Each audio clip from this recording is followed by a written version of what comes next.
प्यारे बच्चों, आज का हमारा डिस्कशन का टॉपिक है शील्डिंग इफ़ेक्ट और स्क्रीनिंग इफ़ेक्ट। जैसा कि आप सभी जानते हैं, इस वक्त हम लोग पीरियोडिक टेबल को डिस्कस कर रहे हैं और पीरियोडिक टेबल में ऑलरेडी 2 वीडियोस पोस्ट हो चुके हैं। आज ये तीसरा है पीरियोडिक टेबल की, और उसके पहले एटॉमिक स्ट्रक्चर या स्ट्रक्चर ऑफ एटम की प्लेलिस्ट भी बना दी गई है। तो वीडियोस को एक पूरे सीक्वेंस में देखें ताकि पूरे कॉन्सेप्ट पर आपकी पकड़ अच्छी बन सके। तो चलिए शुरू करते हैं आज का अपना टॉपिक, जो कि है शील्डिंग इफ़ेक्ट और स्क्रीनिंग इफ़ेक्ट। देखिए, शील्डिंग इफ़ेक्ट और स्क्रीनिंग इफ़ेक्ट को समझने के लिए आप थोड़ा सा इमेजिन कीजिए। सपोज़ ये आपका न्यूक्लियस है, पॉजिटिवली चार्ज्ड आपका ये न्यूक्लियस है, जिसमें कि आपके प्रोटॉन और न्यूट्रॉन रह रहे हैं, और इसी के चारों तरफ आपके ये सेल्स हैं अलग अलग। ये पहला सेल, ये दूसरा सेल, ये आपका तीसरा सेल, और इसी तरह से फिर और अनगिनत सेल्स आपके बनते चले जाएंगे। ठीक, अब इन सेल्स में आपके क्या रह रहे हैं? इलेक्ट्रॉन। तो आप इमेजिन कीजिए कि ये सबसे बाहर के सेल में, आउटर मोस्ट सेल में ये इलेक्ट्रॉन आपका है। ठीक, अब ये जो बाहर का इलेक्ट्रॉन है, ये अंदर के सेल्स में जो इलेक्ट्रॉन है, सपोज इस सबसे बाहर के इलेक्ट्रॉन पर ये जो अंदर के सेल हैं, यहाँ पर भी जो इलेक्ट्रॉन होंगे इसको रिपेल करेंगे। सपोज यहाँ पर ये इलेक्ट्रॉन आपका है, इस जगह पर है, यहाँ पर भी है, यहाँ पर भी है, और यहाँ पर भी है। तो ये जो अंदर के इलेक्ट्रॉन्स हैं वो इस आउटर मोस्ट इलेक्ट्रॉन को बाहर की तरफ रिपेल करेंगे, जबकि ये जो न्यूक्लियस है ये पॉजिटिवली चार्ज्ड है और आपका outer most electron negatively charged है। वैसे तो सारे ही इलेक्ट्रॉन नेगेटिवली चार्ज्ड हैं, लेकिन फ़िलहाल हमें फोकस करना है आउटर मोस्ट इलेक्ट्रॉन पे, क्योंकि पूरी की पूरी केमिस्ट्री, वैलेंसी या chemical bonding outer most electron पर डिपेंड करती। तो ये न्यूक्लियस इस आउटर मोस्ट इलेक्ट्रॉन को अपनी तरफ खींचेगा। साइमल्टेनियसली ये जो इनर सेल्स के इलेक्ट्रॉन है ये इस आउटर मोस्ट इलेक्ट्रॉन को बाहर की तरफ खींचेंगे। किधर खींचेंगे? बाहर की तरफ खींचेंगे। तो होगा क्या? इमेजिन कीजिए कि ये न्यूक्लियस है, ये इस आउटर मोस्ट इलेक्ट्रॉन पर अपने अट्रैक्शन फोर्स की बारिश करना चाहता है, या बारिश कर रहा है। किसकी? अट्रैक्शन फोर्स की। लेकिन बीच में ये जो इलेक्ट्रॉन है वो इस आउटर मोस्ट इलेक्ट्रॉन पर रिपल्सन का फोर्स लगा रहे हैं और उसको बाहर की तरफ खदेड़ रहे हैं। तो जैसे बारिश में आप बहुत ऊपर से बारिश आसमान से हो रही है और आप एक छोटा सा छाता लगा देते हैं, तो आसमान में बारिश कितनी भी तेज़ हो रही हो, वो बारिश आपके लिए बेअसर हो जाती है। तो हो क्या रहा है? न्यूक्लियस अपने अट्रैक्शन फोर्स की बारिश इस आउटर मोस्ट इलेक्ट्रॉन पर करना चाह रहा है और कर भी रहा है, लेकिन ये जो अंदर के इनर सेल्स के इलेक्ट्रॉन हैं ये उस बारिश को रोक दे रहे हैं अपना रिपल्सन फोर्स लगा के। तो हो क्या रहा है? इस आउटर मोस्ट इलेक्ट्रॉन के लिए ये इनर सेल्स के जो इलेक्ट्रॉन हैं ये एक छाते की तरह काम कर रहे हैं कि ये इनर सेल के इलेक्ट्रॉन्स आउटर मोस्ट इलेक्ट्रॉन को न्यूक्लियस के द्वारा लगाए जा रहे अट्रैक्शन फोर्स से महरूम कर रहे हैं। उस पर न्यूक्लियस के द्वारा जो अट्रैक्शन फोर्स लग रहा है, उस अट्रैक्शन फोर्स को ये इनर सेल्स के इलेक्ट्रॉन आउटर मोस्ट इलेक्ट्रॉन पर लगने नहीं दे रहे हैं। इसी इफ़ेक्ट को हम बोलते हैं शील्डिंग इफ़ेक्ट और स्क्रीनिंग इफ़ेक्ट और शुद्ध देसी भाषा में छाता इफेक्ट, कि जैसे छाता लग जाता है तो आसमान की बारिश आपको भिगो नहीं पाती। अब सपोज करिए आसमान आपका बादल न्यूक्लियस है, आप आउटर मोस्ट इलेक्ट्रॉन हैं, बीच में आपने एक छाता लगा दिया, वो छाता कैसा हो गया, आपके इनर सेल्स के इलेक्ट्रॉन, तो ऊपर से जो बारिश होगी उसका असर आप पर उतना नहीं आएगा जितना आना चाहिए। तो इस शील्डिंग इफेक्ट या स्क्रीनिंग इफेक्ट की वजह से होगा क्या कि ये जो आउटर मोस्ट इलेक्ट्रॉन है उसको ये न्यूक्लियस अपनी तरफ अट्रैक्ट कर रहा है, यानी इस आउटर मोस्ट इलेक्ट्रॉन को जितना अट्रैक्शन फोर्स महसूस करना चाहिए उतना महसूस नहीं कर पाएगा, और इसी इफ़ेक्ट को हम स्क्रीनिंग इफ़ेक्ट या शील्डिंग इफ़ेक्ट कहते हैं। तो कहने का मतलब ये है कि जब भी आपको स्क्रीनिंग इफ़ेक्ट या शील्डिंग इफ़ेक्ट की बात ध्यान आए तो आप बादल को न्यूक्लियस मानिए, अपने आप को आउटर मोस्ट इलेक्ट्रॉन मान लीजिए और अपने छाते को इनर सेल्स के इलेक्ट्रॉन मान लीजिए। यही आपका स्क्रीनिंग इफ़ेक्ट या शील्डिंग इफ़ेक्ट है। तो अगर इतने सारे डिस्कशन के बाद हमको समराइज करना हो तो हम कैसे समराइज कर सकते हैं? हम लिख सकते हैं कि inner electrons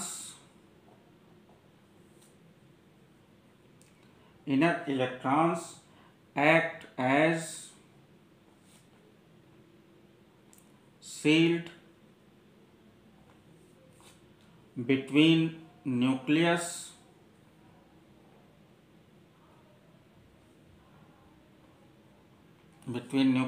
and outer most electron। क्या लिखा मैंने?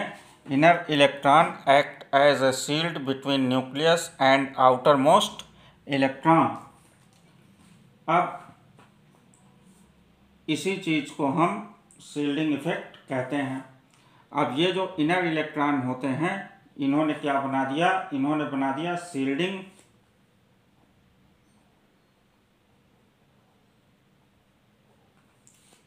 Between nucleus and electron. ठीक, इसी वजह से जो इनर इलेक्ट्रॉन होते हैं यानी ये आउटर मोस्ट इलेक्ट्रॉन और इससे अंदर के जो इलेक्ट्रॉन होंगे, अगर इसका हम n इस सेल को आउटर मोस्ट सेल को n का नाम दे दें तो इनर ये वाला हमारा n-1 और ये वाला हमारा n-2, ये दोनों हमारे कैसे हो गए? इनर सेल्स हो गए। कौन सा? n-1 और n-2। एक और नॉमेनक्लेचर चलता है कि आउटर मोस्ट सेल को हम अल्टीमेट सेल बोल देते हैं और आउटर मोस्ट सेल से एक अंदर का सेल यानी n-1 वाले को पेन अल्टीमेट सेल बोल देते हैं और n-2 यानी आउटर मोस्ट सेल से दो सेल अंदर वाले सेल को हम एंटी पेन अल्टीमेट सेल बोल देते हैं। तो जो हमारा पेनल्टीमेट या एंटी पेनल्टीमेट सेल्स हैं ये shielding between nucleus and outermost electron बन जाते हैं। Outer most electron. ठीक, अब इसीलिए ये जो इनर इलेक्ट्रॉन है 10 inner electrons are called shielding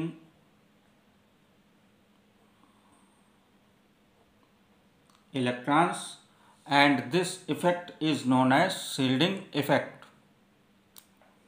ठीक, अब ये शील्डिंग इफेक्ट आपका क्या कर रहा है? देखिए फिर से मैं समराइज कर लेते हैं कि न्यूक्लियस आउटर मोस्ट इलेक्ट्रॉन पर अपना अट्रैक्शन फोर्स अप्लाई करता है, लेकिन उस अट्रैक्शन फोर्स को आउटर मोस्ट सेल से अंदर के जो सेल्स होते हैं यानी n-1, n-2 या पेनल्टीमेट सेल या एंटी पेनल्टीमेट सेल के इलेक्ट्रॉन्स उस अट्रैक्शन फोर्स को कम कर देते हैं, क्योंकि पेनल्टीमेट सेल या एंटी पेनल्टीमेट सेल में रहने वाले जो इलेक्ट्रॉन्स होते हैं वो आउटर मोस्ट इलेक्ट्रॉन पर एक रिपल्सन का फोर्स लगाते हैं, जिससे न्यूक्लियस के द्वारा लगाया जाने वाला attraction force on the outer most electron थोड़ा कम हो जाता है। इसी इफेक्ट को हम शील्डिंग इफेक्ट या स्क्रीनिंग इफेक्ट कहते हैं। अब ये जो स्क्रीनिंग इफेक्ट या शील्डिंग इफेक्ट का जो ऑर्डर होता है वो कैसा होता है सबसेल्स में, वो सबसे इम्पॉर्टेंट है। तो स्क्रीनिंग इफेक्ट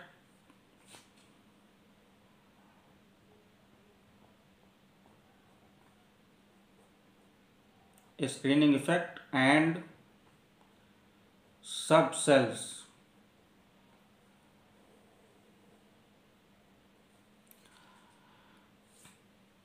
देखिए स्क्रीनिंग इफेक्ट आपका एस सबसेल के इलेक्ट्रॉन सबसे ज़्यादा देते हैं, उसके बाद पी सबसेल, उसके बाद डी सबसेल, उसके बाद एफ सबसेल।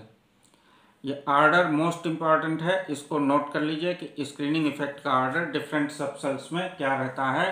तो वो है S greater than P greater than D greater than F.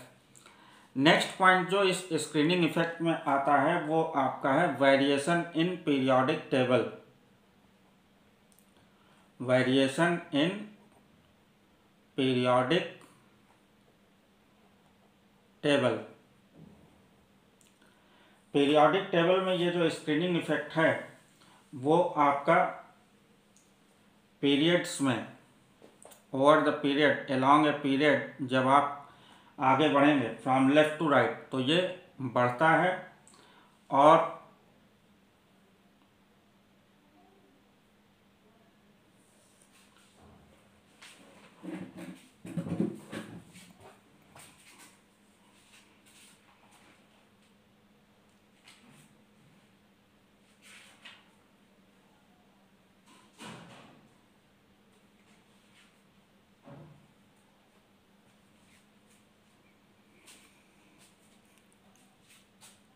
Variation in periodic table, period में ये अलोंग द पीरियड, जब आप लेफ़्ट टू राइट किसी भी पीरियड में मूव करेंगे तो ये बढ़ेगा, और अलोंग द ग्रुप जब आप मूव करेंगे फ्रॉम टॉप टू बॉटम तब भी ये इंक्रीज करता है। दोनों ही केसेस में ये इंक्रीज करेगा।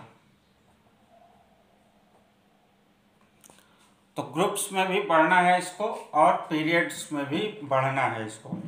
देखिए ये कुछ नहीं, सिर्फ इनर इलेक्ट्रॉन्स के द्वारा लगाया जाने वाला रिपल्सन फोर्स है।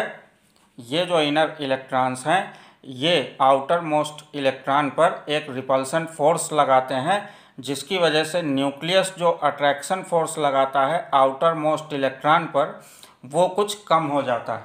इसी इफेक्ट को हम स्क्रीनिंग इफेक्ट बोलते हैं।